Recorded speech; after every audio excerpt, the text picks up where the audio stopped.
Hello, investors and traders, and welcome to the weekly market report. I'm AJ Monte, and this is the Diamonds. It's the Dow Jones Industrial Average ETF, ticker symbol DIA. And if you're a regular follower of this weekly market report, you'll know I keep the lines on the chart so you can see how the forecast worked out. And last week, I said we would go up to test this gap fill resistance area, and then I drew this downward line right here, which is a 2-week forecast ending on June 17th. And you can see that we tested that gap fill resistance, pulled right back, and now we're on our way lower. Take a look downstairs at these oscillators, and you'll see the stochastics is still moving lower, and we have a cross of that momentum line right there on the CCI. As I magnify that, you can see the cross. Now, for the most part, 2 to 4 days is what we expect to see to the downside, because that's usually what you see when that momentum line or zero line is crossed. If it crossed to the upside, we usually see 2 to 4 days of upside movement, but the momentum is still going lower, and I'm going to leave that forecast on the Dow just like that with a downside target of 337.89. Let's hop right to the spiders. This is the S&P 500 ETF, ticker symbol SPY. Look at my lines from last week. I drew this right there. I said I was not madly bullish. Said I was mildly bullish and that we would go up and set a new high. That's exactly what we did, and I was referring back to this high. You can see the end of the line moves right to that point. And yesterday, let me zoom in just a little bit more right there. We hit that. And now we have what's called a hanging man on lower volume. Well, what does that mean?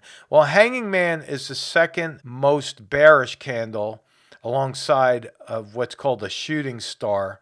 And so I do believe we're going to start to pull back next week. So I'm just going to draw this line just like that, going out about 5 days in this angle, mimicking what we saw back here. You'll notice that when the markets rally and pull back, they generally do so in similar angles. So my downside target for SPY is going to be 421.08. Notice the CCI down here is starting to hinge. See, it was in an upward direction just a couple of days ago. Now we have that little angle here known as a hinge. Again, on lower volume, that's considered to be bearish for the short term, and we have a gap still down below the market right around 410. So that's the spiders. If we look at the VIX, this is the volatility index. Interestingly enough, the VIX is following my forecast lines as well. I went out and I projected a longer term target on the VIX up here around 22 to 23.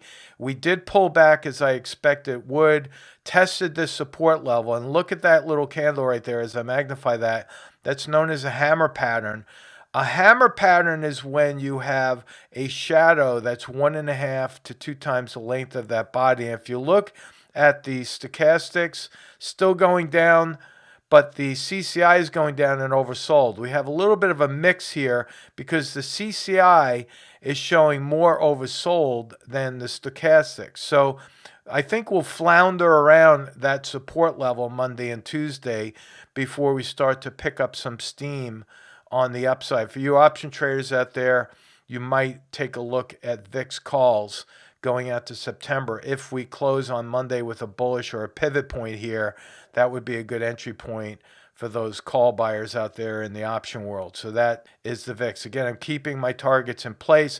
I could get rid of this one. I was just duplicating that from last week, so I'm going to erase that just to clean up the chart a bit, leaving this one in place.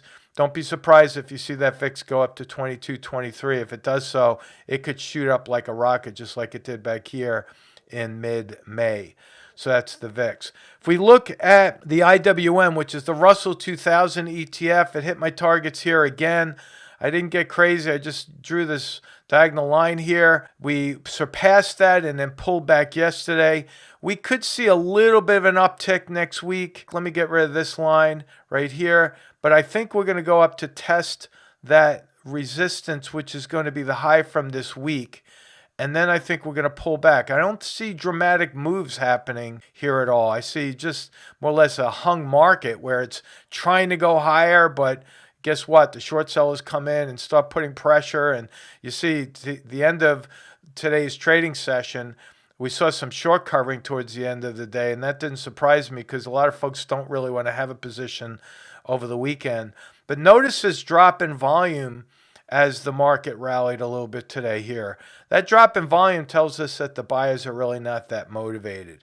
And the stochastics cross with a sell signal. We have a negative divergence forming here on the CCI. That all tells us watch out below. But again, I am expecting just a little bit of a rally and a little bit of a pullback. Pretty much a nothing burger for next week on IWM. Taking a look at the Qs right here. Again, the target was hit. I'll zoom in just a little bit more. You can see the end of that red line. It's hard to see when it's buried in this green candle here. But last Friday was here. And we have Monday, Tuesday, Wednesday, Thursday, and today. This perfect upward target right there. We hit the target yesterday. And we have a drop in volume on this higher level. So for the Qs, I do believe that we are going to hold this resistance line right here. See that resistance right there around 342? And I think we're going to start to drift back. Again, nothing major. I just think we're going to be in a trading range for a little while.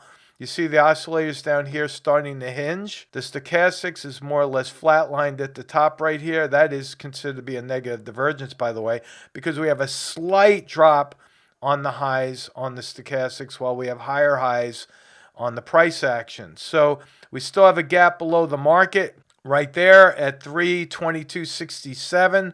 I think that will ultimately fill, but right now just a mild drift off from the highs with a price target on the Qs next week, 336.73 on the Qs. Well, thank you very much for following this market report. I really appreciate that. Stay tuned. Please like, share, even comment, and we'll be happy to do our best to respond to some of those comments. I don't spend a whole lot of time in the comment box, but I do try to check in every now and then. Thank you so much for your contribution and the value that you do add to this channel.